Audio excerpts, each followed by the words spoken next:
Vous êtes dans la seconde partie de l'émission Le Monde en 7. On va continuer de parler de politique. Comme je le disais, on va aborder toujours les législatives 2018, mais sous un autre angle. Quel projet de société pour un Parlement au service du peuple? Tout le monde sait que depuis le 4 décembre dernier, la campagne électorale a débuté. Malgré l'absence d'une partie de l'opposition, plusieurs partis se sont lancés dans la course à la présidentielle, aux législatives, notamment le PDP et le MPDD. Nous sommes sur le plateau avec Jocelyne Sodji, candidate du PDP aux législatives dans le Grand Lomé. Merci d'être avec nous. C'est moi qui vous remercie. Et Gérard Adja, candidat du MPDD aux législatives, toujours dans le Grand Lomé. Merci à vous également d'être avec nous. Merci, et merci à tous vos spectateurs. En fait, ça veut dire que j'ai deux adversaires avec moi, c'est ça? Oui, elle est tête de liste à Lomé, PDP, je suis tête de liste à Lomé. Bon, nous sommes des adversaires politiques.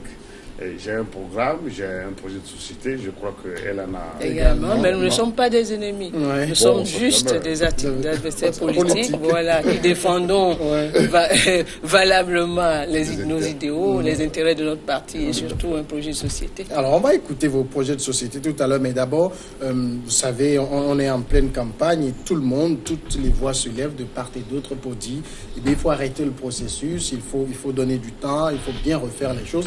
Vous êtes déjà dans la fièvre de la campagne. Est-ce que ça vous paraît une ambiance sereine déjà?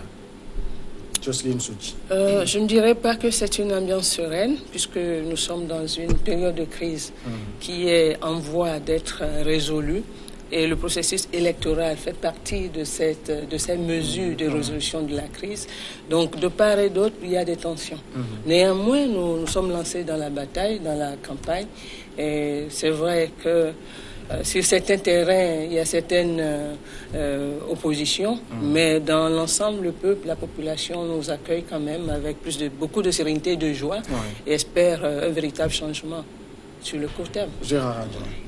Il n'y a pas de sérénité parce que pas plus tard que ce matin, j'ai prévu de parcourir plusieurs artères de Lomé pour aller me faire connaître et puis échanger avec les populations.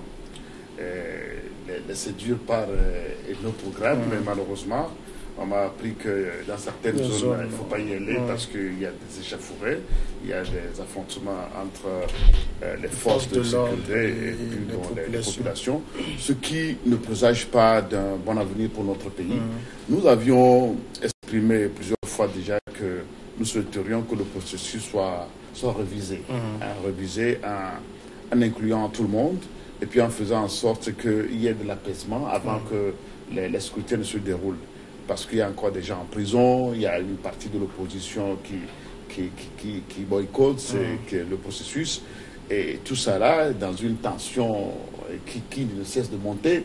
Alors on se demande, nous-mêmes qui sommes sur le terrain en train de battre campagne, à certains niveaux, les propos des gens, le rejet de la population, ça fait que le terrain est difficile, complexe. Mais nous y sommes parce que nous aimons ce pays et nous voudrions à tout prix faire en sorte que le pays sorte de cette situation. C'est pour ça que c'est un sacrifice, un grand sacrifice que nous faisons en étant sur ce terrain miné, ce terrain dangereux, ce terrain réfractaire, surtout. Et ce n'est pas de gaieté de cœur que nous sommes engagés. Est-ce que l'idéal n'aurait pas été de faire comme les autres, de dire, bon, on arrête tout, on attend que les conditions soient beaucoup plus sereines? L'idéal serait ça, mais les conséquences de cet arrêt-là ou bien de ce retrait, pour nous, c'est plus dangereux que d'y aller. Parce que quand nous nous rappelons ce qui s'est passé en 2002, nous disons que... Est-ce qu'on aura pas pire que ça? Voilà. Alors, il n'y a plus de constitution à toiletter. Hein. Voilà. Si, puisqu'il y a un projet de révision de réforme. Et c'est surtout pour ça qu'il faut un blocage, une minorité de blocage. Cette révision de réforme peut encore être pire que ce que nous avons aujourd'hui si on laissait une partie de la classe politique aller faire tout seul. Parce que n'oubliez pas que ceux qui sont au pouvoir aujourd'hui ne rêvent que pour conserver le pouvoir. Bien sûr. Et c'est ça le danger. Ils font tout pour conserver le pouvoir. Alors, or, le pays aujourd'hui a besoin de l'alternance. Et donc, on ne va pas laisser ceux qui veulent tout faire pour conserver le pouvoir. On ne veut pas leur laisser un terrain pour aller faire des tests, pour se donner une légitimité ou bien une légalité pour toujours. Ce n'est pas normal. C'est pour ça que nous disons, c'est vrai, le contexte est difficile, ce n'est pas normal que les choses se passent de cette manière-là, mais il faut trouver une solution de parade. C'est comme un gardien de but qui est sorti, il faut que d'autres joueurs viennent bloquer le but pour qu'on ne prenne pas de but. Voilà un peu notre attitude aujourd'hui en disant, c'est vrai ce que défendent les gens dans la rue. Mais laisser l'adversaire seul aller sur un terrain jouer, c'est laisser les poteaux libres pour qu'il marque autant de buts qu'il veut. Et ce n'est pas dans l'intérêt du peuple togolais. Et donc c'est dans cet intérêt-là du peuple que nous nous sommes engagés dans cette bataille en disant, nous allons faire tout pour préserver ce qu'il faut encore préserver. Jocelyne Soudi, c'est dans la même perspective que vous abordez les choses aussi? Effectivement, c'est dans cette même perspective. Nous saluons et nous avons été d'accord avec nos aînés de la C14 jusqu'à un certain point. Nous saluons leurs initiatives parce que s'il faut aller dans la rue et réclamer des changements, c'est leur désir et nous les respectons. Maintenant, il faut également voir l'autre côté de la chose. Au cas où ça n'aboutissait pas, allons-nous laisser dérouler le tapis rouge à l'autre parti, au pouvoir en place, pour que, comme vous l'avez dit, peut-être suggéré tout à l'heure, que la Constitution soit encore toilettée ou que le projet de loi soit encore toiletté? Non, non. Il faut avoir une vision de long terme. C'est-à-dire, si nous faisons ce plan A, et au cas où ça n'aboutissait pas, voilà. Donc nous saluons nos aînés. Néanmoins, il faut quand même avoir cette minorité de blocage au Parlement. Oui, mais on entend depuis que ça a commencé, tout le monde parlait de minorité de blocage, comme si vous vouliez simplement vous contenter d'avoir une minorité. Pourquoi vous ne visez pas au-delà? Nous visons au-delà. Parce que ce que nous voulons aujourd'hui, c'est l'alternance. C'est le changement politique. Mais ça doit commencer par le Parlement. Cette réforme que nous voulons pour la limitation du mandat présidentiel, pour le changement, le mode de scrutin à 2 tours. Mais il faut réellement qu'on puisse aller au Parlement pour pouvoir voter. Et donc, ce n'est pas seulement ce côté politique que nous devons voir de la chose. Il faut également voir les autres aspects. Tout ce qui est social, tout ce qui est économie, tout ce qui est aménagement du territoire. Donc, il faut prendre une vue d'ensemble de tout ça, pouvoir aller loin. Donc nos aînés aujourd'hui se sont positionnés pour pouvoir réclamer les réformes. Nous aussi, nous les réclamons haut et fort, à corps et à cri, mais nous voulons également aller au-delà de ça. Et pour nous, l'alternative aujourd'hui, comme l'a suggéré la CEDEAO et le groupe des 5, c'est qu'on puisse aller aux élections. Et pour ça, nous saluons nos aînés, mais au cas où ça n'aboutissait pas, il faut qu'on aille aux élections. Alors, mais maintenant, ce sera la même question pour vous deux. Est-ce que vous n'êtes pas, je veux parler généralement de tous ces partis, de tous ces indépendants qui sont dans le processus, ceux qui sont beaucoup plus commodes avec le pouvoir, parce que le pouvoir, lui, s'est fixé un objectif, puisque ce Parlement-ci ne s'entend pas pour avoir les 4/5e et faire les réformes, un nouveau Parlement va le faire. Vous parlez de minorité de blocage, mais le pouvoir dit non, ce nouveau Parlement va avoir les 4/5e, même si ce n'est pas nous seulement. Les autres vont nous accompagner pour faire les réformes. Très bien. S'accommoder avec le comportement du régime, je crois que vous vous trompez.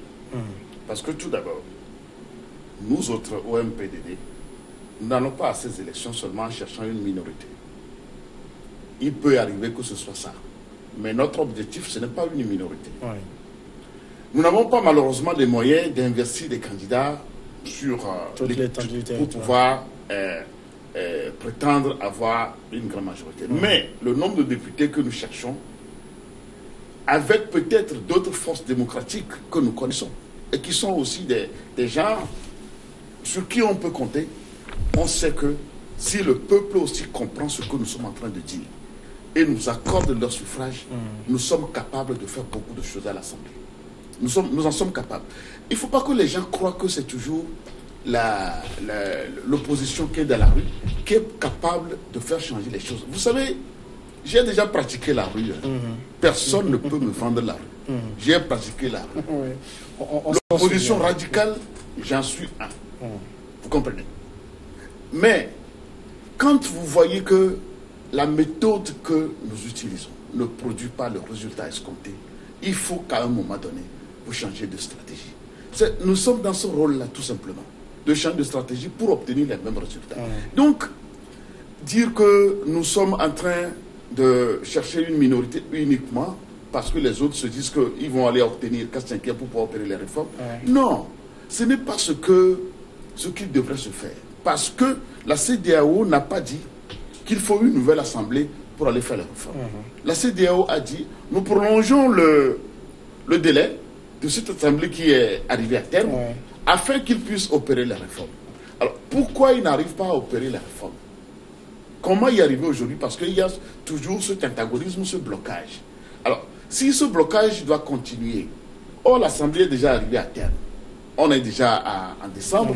Or l'Assemblée... C'était le 19 août 2018 que leur mandat est terminé. Tout à fait. Alors, ils vont continuer comme ça, dans ce blocage-là, jusqu'à quand? Nous sommes dans un pays qui il faut renouveler l'Assemblée d'une manière ou d'une autre. Je ne suis pas d'accord que le renouvellement se passe dans ce cafouillage. Je ne suis pas d'accord. Mais si l'entente ne se fait pas voir, si on n'arrive pas à s'entendre, il faut qu'à un moment donné qu'il y ait un arbitre. Vous comprenez? Et c'est là où j'accuse la CEDEAO. Parce que leur responsabilité est en jeu en ce moment. Mais je ne comprends pas leur silence. Parce que si ce pays bascule à cause d'eux, ils répondront. Parce que ce n'est pas normal. Bon, eux, c'est des fonctionnaires internationaux. Oui, mais ils ne vivent pas ici. Donc, oui, mais ils ne vivent pas des ici. recommandations. Vous savez, ce n'est pas normal qu'on sacrifie un peuple de cette manière. Ça s'est déjà passé en 2005. Nous avions su ce qu'ils ont fait. Et encore maintenant, tout ce qui se passe là, la CEDEAO se tait.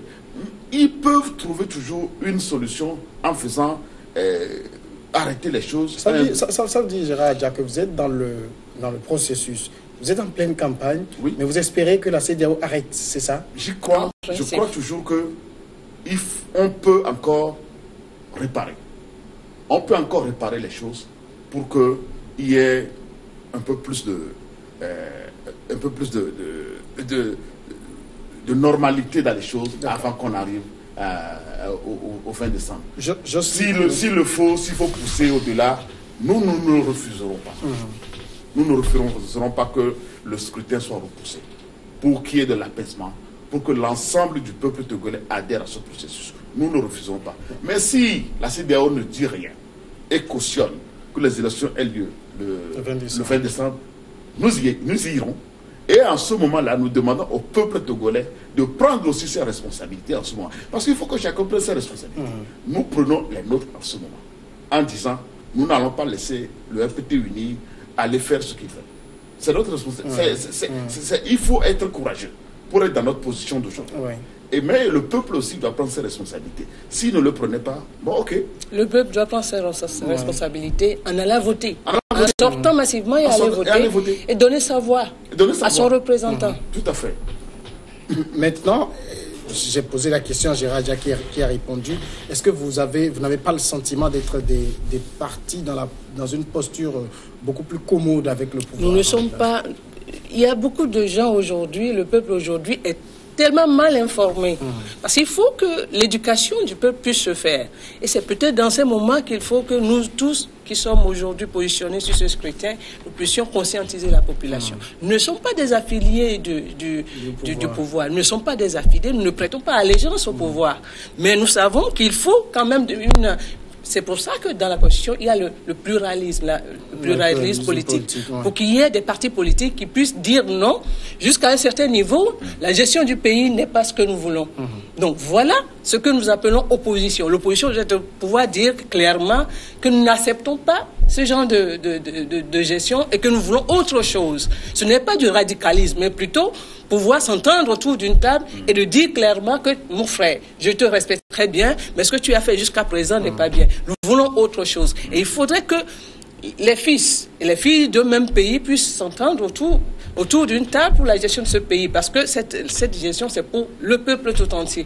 Donc, ce n'est pas la peine que nous nous battions avant d'aller à ces élections. Donc il faut pouvoir conscientiser la population, qu'elle comprenne que l'opposition, ce n'est pas du radicalisme, mais plutôt du pacifisme, et de comprendre que nous tous, nous pouvons nous entendre, aller à des compromis, à des concertations. C'est ce à quoi nous tendons. Mais maintenant, pour ces élections, nous y allons parce qu'il faut qu'on y aille. Parce qu'il faut renouveler la classe politique, parce qu'il faut de la redynamisation dans toutes ces instances de gestion, parce qu'il faut également une action concertée pour la relance et le développement de ce pays. Et pour ça, ce ne sera pas seulement au RPT unir, comme on dit, ou à unir de gérer ce pays. Ce sera à toutes les filles et à tous les fils de ce pays, comme au MPDD, comme au PDP. C'est la gestion de ce pays nous incombe tous. Et dans la Constitution, c'est ce qui est écrit, que ce pays, c'est une république qui est unie et indivisible et qui est l'affaire de tout le peuple, de toute la nation. Donc ça concerne tout le monde. Aujourd'hui, le peuple doit pouvoir sortir. Et c'est une action, un acte civique d'aller voter, d'aller donner sa voix à son représentant. Et pour ça, je crois que c'est là où la C14 a quelque peu failli en demandant un boycott. Parce que ça ne permet que de dérouler le tapis. Ils disent qu'ils n'ont pas boycotté, mais qu'ils ne veulent pas participer à des élections. C'est la même chose. Dans tous les cas, il y a déjà eu un communiqué qui est sorti, appelant au boycott du recensement, au boycott du scrutin, proprement dit. Donc, nécessairement, ça ne fera que dérouler le tapis au pouvoir en place. Et pour nous, on dit niet, il faut qu'on y aille. D'accord. Maintenant, Gérard, j'ai entendu Jocelyne Sodi dire il faut que les populations sortent massivement. Est-ce qu'en même temps, vous êtes dans le processus, mais vous redoutez une sanction populaire, c'est-à-dire une participation au rabais? Oui, je redoute ça, sincèrement. Mais le danger, c'est que si cela arrivait, qui ça arrangerait? Le pouvoir. Et là, c'est le peuple qui donne encore la chance au pouvoir de continuer à faire ce qu'il faut. C'est pour ça que si cette éventualité arrivait, ce serait grave. Et le peuple aussi serait responsable. Parce que, n'oubliez pas, tout dernièrement, il y a eu des élections en Côte d'Ivoire. Il y a eu la participation, une vingtaine de pourcents de participation. Ouais. Mais les gens qui ont été élus avec ce score-là, ils sont là au pouvoir aujourd'hui. Ils sont là au pouvoir aujourd'hui. Et ils vont passer leurs 5 ans avant qu'une autre possibilité ne soit donnée à la classe politique. Donc, c'est ça qu'il faut éviter. Un pouvoir, c'est un pouvoir. Vous comprenez? Même si c'est 15%, allez-y. Surtout que, quand c'est passé en Côte d'Ivoire, est-ce que les instances internationales ont dit quelque chose? On va condamner 1 jour, 2 jours, 3 jours. Et après, la vie continue. Vous comprenez? C'est ça que je voudrais que les gens comprennent, que ce n'est pas une bonne chose qu'on laisse le terrain à unir. Ce n'est pas normal. Ce n'est pas bon. Allons, sortons massivement pour aller sanctionner, unir dans les urnes. Les gens n'ont qu'à nous faire confiance. Ce que les partis déjà parlementaires, par le passé, n'ont pas su faire, ils n'ont qu'à nous donner la chance. Et on verra si nous aussi, nous allons faire la même chose que... Moi, je dis, lorsque je serai à l'Assemblée, les gens verront ce que je serai capable de faire. Bien, on entre maintenant on va regarder un peu vos projets de société, parce que d'abord, avant d'aller au fond même de ce que vous proposez aux populations, vous savez, le Parlement, c'est cette chambre qui a toujours été perçue comme juste une chambre d'enregistrement, des messieurs qui se rassemblent, messieurs, dames, qui lèvent la main. On ne sait jamais pourquoi ils lèvent la main. Aujourd'hui, au moins, ils ont un bouton sur lequel ils appuient. Est-ce que vous avez réussi à concevoir un programme qui fasse du Parlement la représentation nationale qu'elle doit être? Oui. Nous avons, comme tout bon parti qui se respecte, un plan de société, un projet de société sur lequel nous allons axer toutes nos actions. Et effectivement, je voudrais rebondir un peu sur ce que vous venez de dire. En fait, les représentants au Parlement ne sont pas juste des pointeurs ou des gens qui appuient sur des boutons. Non. C'est des gens qui représentent. Ils sont censés être normalement. Voilà, c'est des personnes qui représentent le peuple. Oui, et c'est pour ça que nous voulons cette alternance. Réellement, c'est pour ça que nous voulons cette alternance.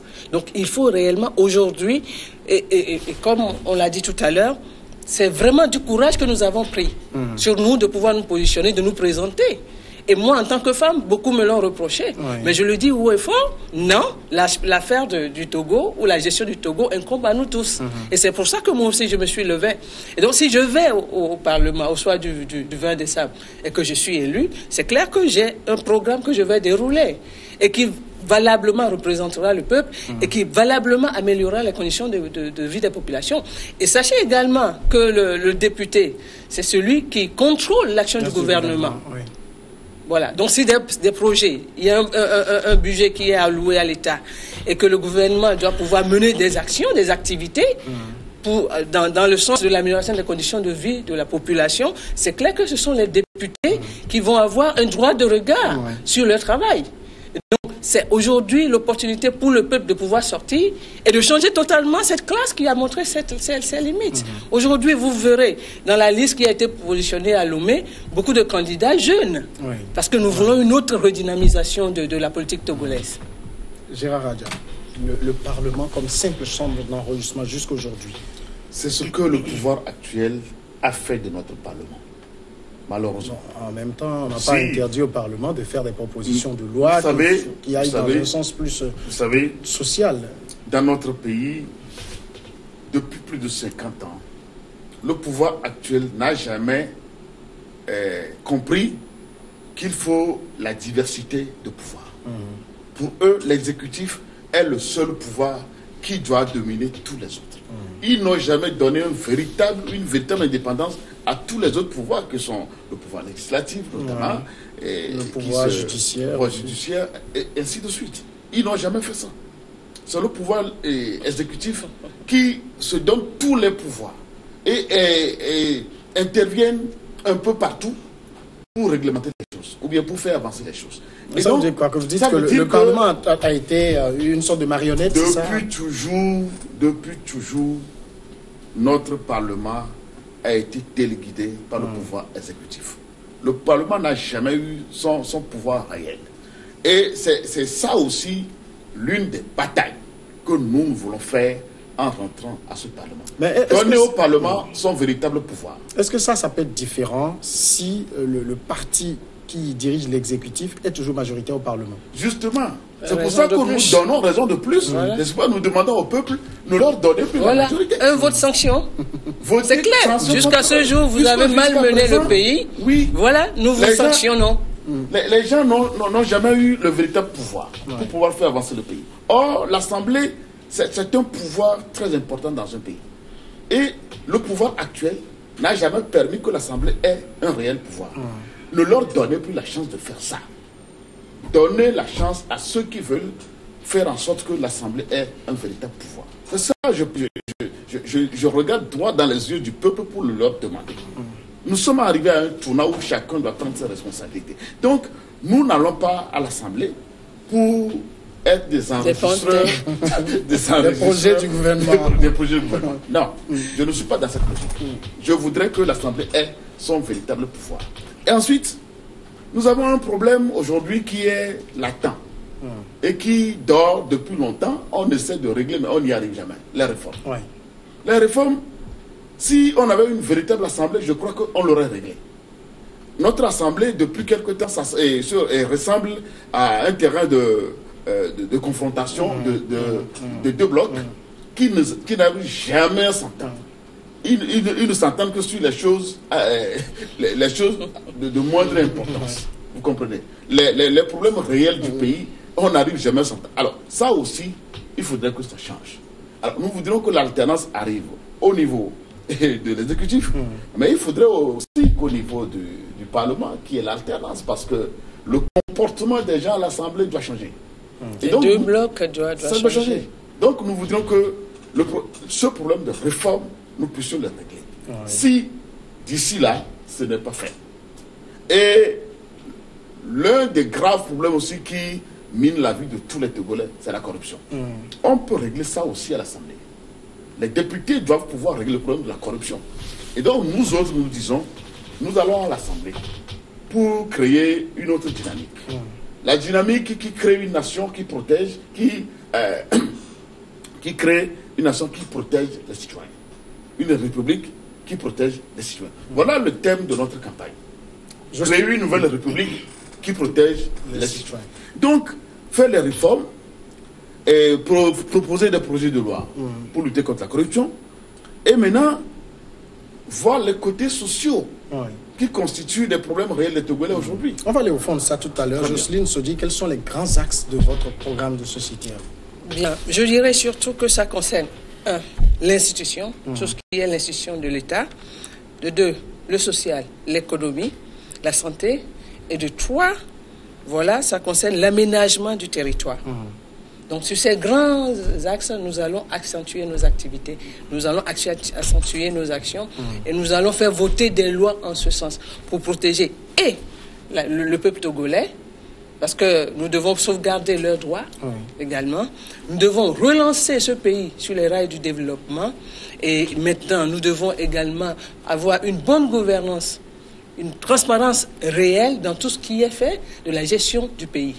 Donc, ces grands axes, nous allons déployer nos actions, nous allons déployer nos moyens pour que des lois soient votées et qu'on puisse contrôler l'action du gouvernement par rapport à tout ça.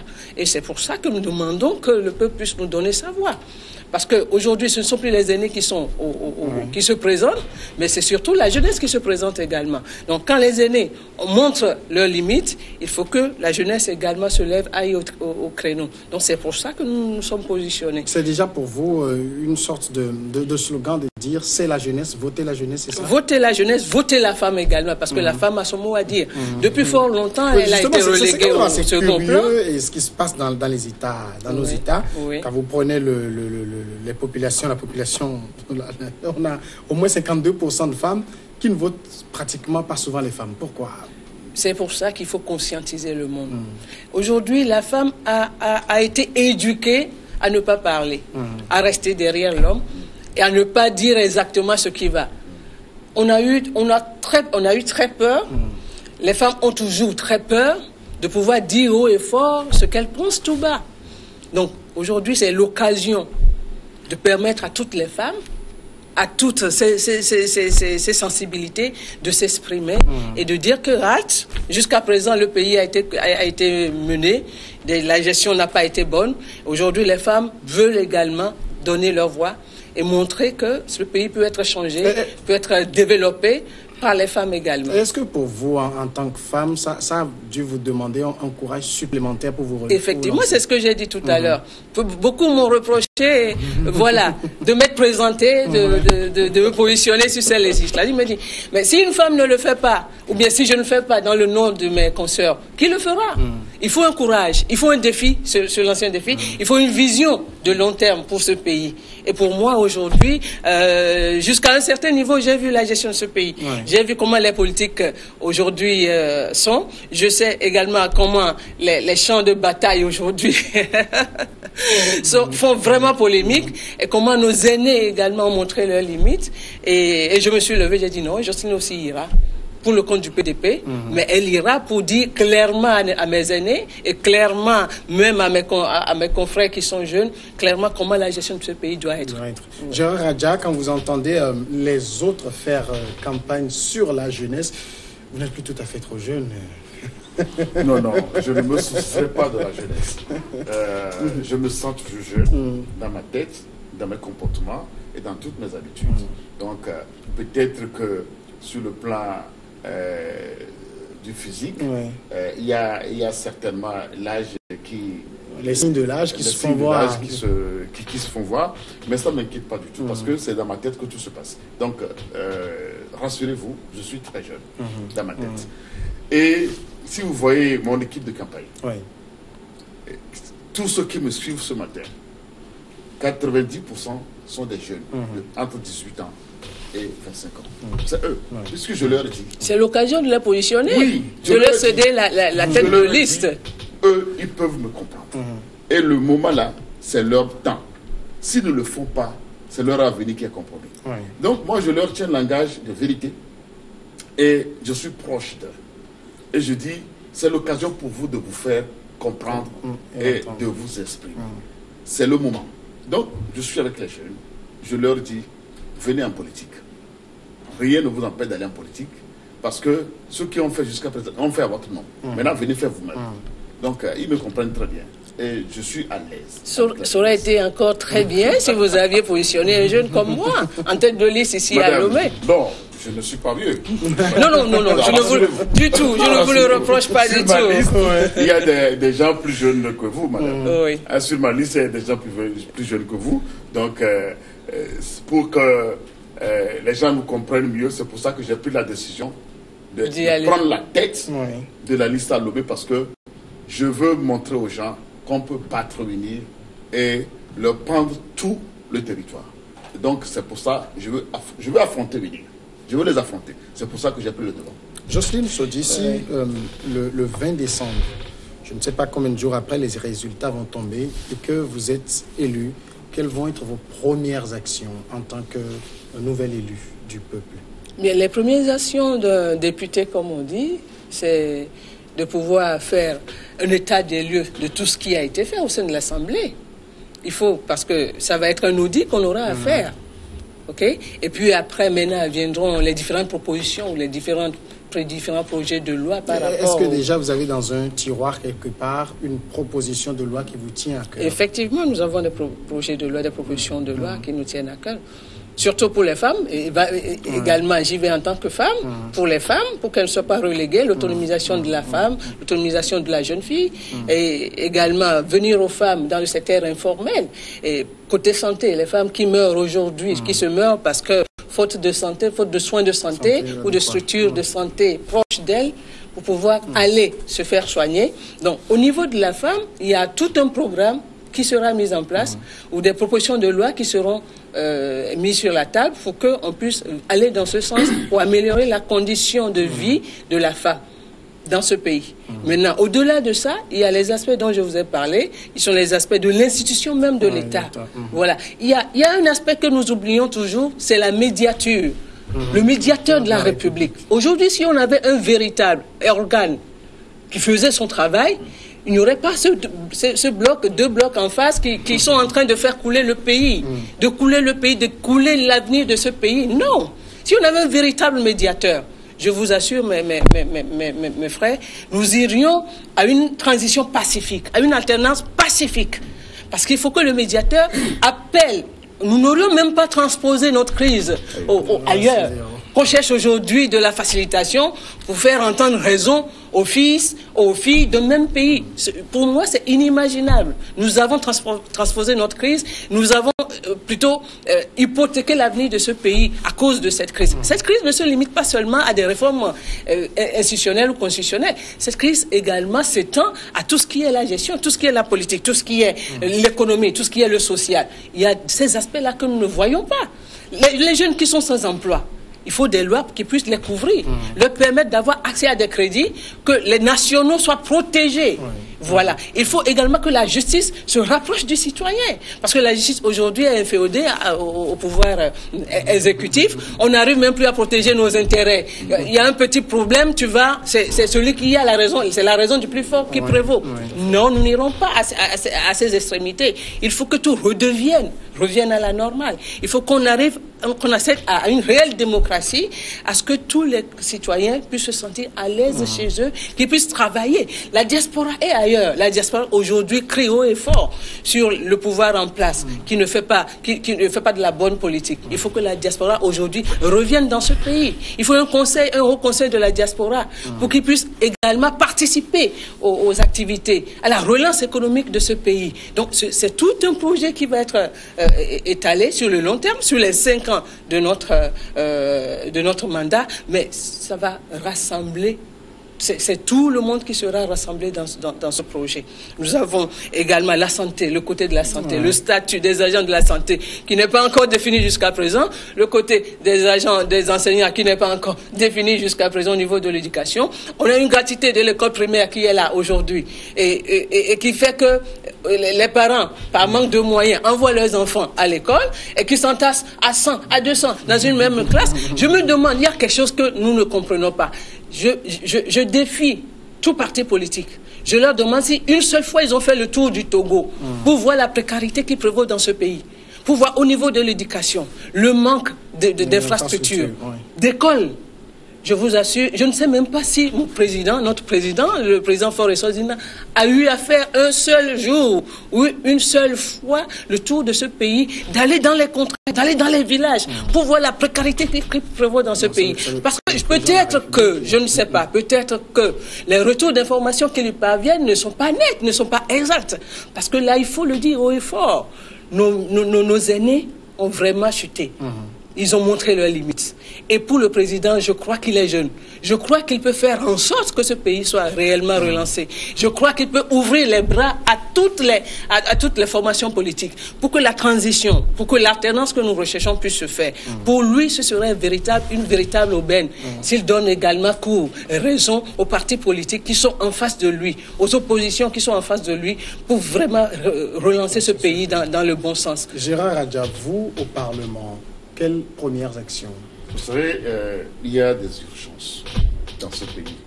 Et ces urgences, on peut dire que tout est prioritaire au Togo aujourd'hui, mais ce qui est le plus urgent, c'est ramener la confiance entre les Togolais.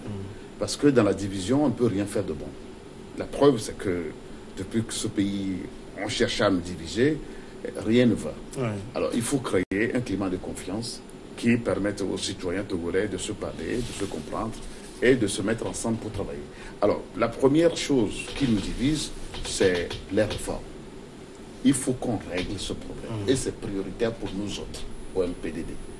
Notre président a de l'expérience. Quand je dis notre président, je parle de M. Kodjo Agriome. Il a de l'expérience. Il est en campagne actuellement? Il est en campagne actuellement, chez lui. Et nous voudrions rentrer à l'Assemblée nationale parce que nous envisageons de faire un travail de fond pour régler ce problème de confiance entre les Togolais. Nous connaissons les gens du parti au pouvoir. Nous les connaissons pour les avoir pratiqués. Nous connaissons l'opposition très bien, puisque nous y sommes. Nous connaissons tous les aspects de l'opposition pour les avoir pratiqués. Nous connaissons les uns les autres. Chaque parti d'opposition, nous les connaissons très bien. Et donc, nous disons, on peut mieux faire pour créer un climat de confiance, pour que les Togolais se sentent chez eux et qu'on ne soit pas obligé, comme disait madame tout à l'heure, de faire appel à d'autres personnes pour venir régler les problèmes à notre place. Nous pouvons nous entendre. Vous voyez, moi j'ai fait le Burkina Faso, j'ai fait le Mali, j'ai fait le Bénin. Bon, alors, quand ces gens-là parlent politique, vous êtes séduits. Ils arrivent à se contredire, mais à connaître l'essentiel sur lequel il faut faire avancer le pays. Pourquoi pas nous? C'est ce pouvoir qui a duré 52 ans, qui est dans une logique de conservation de pouvoir, qui fait qu'on n'arrive pas à s'entendre. Et ça aussi, c'est une urgence. Il faudrait qu'on travaille à ce que ceux qui ont fait 52 ans acceptent de quitter le pouvoir. C'est un travail qu'il faut faire. Et ce travail-là, il faut des gens qui puissent convaincre, qui puissent rassurer, qui puissent faire dire que le changement, ce n'est pas contre vous, ce n'est pas contre vos intérêts, mais c'est pour l'intérêt de tout le monde. Et ce travail, c'est aussi urgent. Donc, on ne va pas le faire et laisser le pays aux mains des prédateurs. Parce qu'il y a trop de prédation au Togo. Il faut, au même moment que nous travaillons pour créer la confiance, travailler pour boucher les trous de corruption. Parce qu'il y a trop de corruption au Togo. Si je vous dis que nous sommes dans cette situation aujourd'hui, parce que je n'ose pas dire que les gens ont été corrompus, mais il faut le dire. Ce n'est pas loin d'imaginer qu'on est passé par là. Vous comprenez? Parce que je ne peux pas comprendre qu'on en soit là. Je ne peux pas comprendre ça. Et ça aussi, il faut la manière pour pouvoir régler. Donc nous disons, nous allons à l'Assemblée pour jouer un grand rôle de pacification, de réconciliation, parce qu'il faut réconcilier ce pays. Et l'Assemblée nationale, on peut jouer un rôle pour y arriver. Donc, ce ne sont pas des lois qu'il faut pour ça. On ne décrète pas ou bien on ne vote pas une loi pour réconcilier les gens. On ne vote pas une loi nécessairement pour traquer les corrupteurs. Mais les députés, ayant une action de contrôle de l'action gouvernementale, peuvent faire des enquêtes parlementaires, etc. et proposer des solutions des lois pour arrêter certaines choses, un certain nombre de pratiques illicites et tendancieuses qui grèvent les caisses de ce voilà pays. Un peu nos priorités et ce que nous appelons des urgences. Mais le côté social pose problème. Les Togolais aujourd'hui, pour louer une maison, c'est tout un problème, alors que partout ailleurs c'est réglé. Il faut régler ce problème. Nous disons, quand vous allez à l'hôpital aujourd'hui, moi j'ai la chance d'avoir une assurance, et donc je peux payer 20% des frais, mais comme les Togolais ont cette chance, il faut régler ce problème. On a les Togolais aujourd'hui n'arrivent même pas à avoir 500 francs. Oui, en 2018. Donc l'État, la République doit protéger les citoyens. Il faut qu'il y ait une loi qui protège les faibles, pour que lorsqu'ils seront malades, qu'ils ne se demandent comment faire pour aller se faire soigner. Et il y a un problème qui se pose aujourd'hui, et le recensement là, tel que ça se passe, ça pose un problème. Il faudrait que nous réglions rapidement ce problème la question de l'état civil. Il faut que l'Assemblée propose quelque chose pour régler ce problème de l'état civil, parce que les gens le font ailleurs. Quand un citoyen togolais est né, il faut qu'on sache qu'il est né, et que qu'il ait une pièce d'identité, etc. Et qu'à la même occasion, quand on lui dit il est assuré, l'enfant de 0 à 5 ans bénéficie de tel avantage, et de 5 ans à tel âge de tel avantage. Et puis les vieillesses, il faut protéger les vieilles, les vieilles personnes. Il faut les protéger, vous comprenez.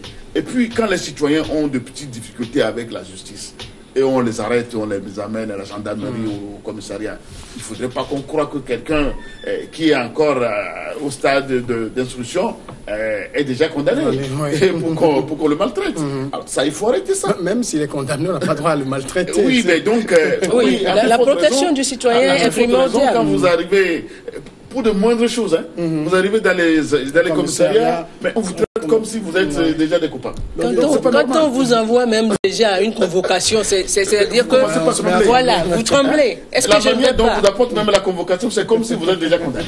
Donc il faut protéger les citoyens sur tous ces plans. Donc nous disons, nous allons régler tous ces problèmes-là, parce que nous sommes chez nous, nous voulons qu'on nous respecte, nous voulons respecter tout le monde, parce que c'est pas normal la façon dont les choses se passent. Et c'est dans une république où les gens cherchent toujours à conserver le pouvoir, que les choses se fassent comme ça. Non, il faut que les gens comprennent qu'on ne peut pas conserver ad vitam un pouvoir. Le pouvoir, nous sommes dans une république. Et ça, là, nous voulons marteler ça. Et le peuple doit prendre ses responsabilités en allant voter massivement notre liste pour que nous ayons le nombre de députés suffisant pour faire changer les choses. Parce que l'Assemblée doit avoir son pouvoir. Nous voulons redonner à l'Assemblée son pouvoir. Et donc, c'est ce travail-là que nous voulons faire. Donc, quand les gens doivent aller à l'école, il faut qu'il y ait un minimum d'assistance. Moi, je me rappelle que si je n'avais pas bénéficié des petites bourses à l'école à partir du 6e jusqu'en terminale, mes parents étaient des gens très pauvres. Je ne serais pas là aujourd'hui. Parce qu'il y a beaucoup d'enfants qui étaient intelligents, mais faute de soutien. Mais moi, je vais vous dire, je vais vous donner mon exemple. Ils sont là. Moi, mon père était instituteur. Et il nous est même arrivé, je vous assure, il nous est même arrivé de vendre du jus et du charbon de bois pour payer nos scolarités. Ah oui. Donc aujourd'hui, c'est l'heure de dire à tous et à chacun que la gestion du pays est à la portée de tous. Que ce n'est pas seulement ceux qui ont été aux grandes écoles qui peuvent accéder au Parlement. Il faut que le peuple soit représenté. Et vous verrez que dans notre liste, vous verrez des étudiants, vous verrez des restauratrices, vous verrez également des chefs d'entreprise, des agents de communication, vous verrez également des agriculteurs. Donc sachez que toute la classe, toutes les catégories socio-professionnelles sont représentées dans notre liste. Il faut qu'on aille au Parlement pour faire entendre la voix, la voix de la raison au Parlement. Nous devons faire entendre la voix de la raison au pouvoir en place. Vous avez été compris, Jocelyne Sodji, candidate du PDP aux législatives dans le Grand Lomé. Gérard Adja, candidat du MPDD aux législatives. Messieurs, dames, bonne chance. Merci beaucoup. Merci. Votez PDP. Jocelyne Sodi est là. Il faut quand même demander voter la liste MPDD. Bon, pour moi ça coule de source, hein, voter la jeunesse, la nouvelle dynamique pour faire porter haut et fort la voix du peuple. Merci. Merci à vous également d'avoir suivi Le Monde en 7 de ce samedi. C'est terminé. Je vous retrouve le samedi prochain. Merci.